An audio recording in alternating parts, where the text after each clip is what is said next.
Another day, another basketball stories na naman ang pagkukwentuhan natin.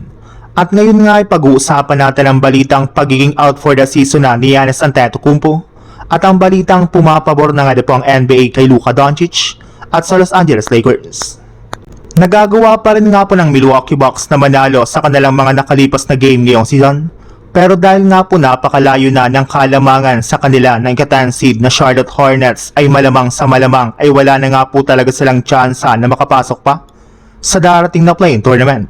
Sa katunayan, base nga po sa pinakahuling inilabas na balita, pinaplano na nga po ng Bucks na simulan na ang pagtanking ngayong season since 3 beses na lang naman nga po silang nanalo sa kanilang nakalipas na 10 laro.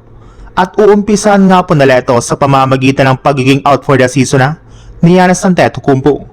Yes, posible nga po na i-anunsyo na ng Milwaukee Bucks next week ang pagiging out for the season ng kanilang superstar. Ibig sabihin, hindi na nga po nila ito paglalaroin pa sa mga susunod nilang laban.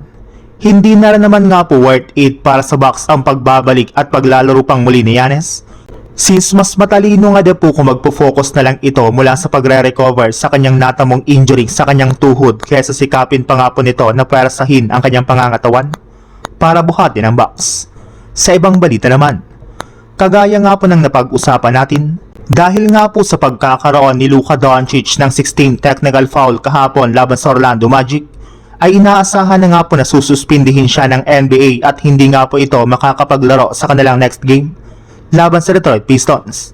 Pero hindi rin naman nga po basta-bastang papayagan ng Lakers na mangyari ito, since sinubukan pa rin naman nga po ng kanilang team na gumawa ng appeal sa NBA para i-resend ang kanyang nakuhang technical foul. At sa kabutihang palad naman ay mukhang naintindihan rin naman nga po ng NBA ang nangyari kay Luka Doncic matapos nga po nilang i-resend o tanggalin ang kanyang technical foul.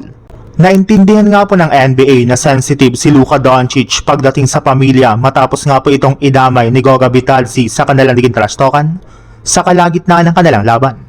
Dahil nga po dyan ay magkakaroon pa nga po ng mas malaking tsansa ang Lakers sa kanilang game laban sa Pistons at maaari pa nga po na ma-extend nila sa 10 game ang kanilang win streak.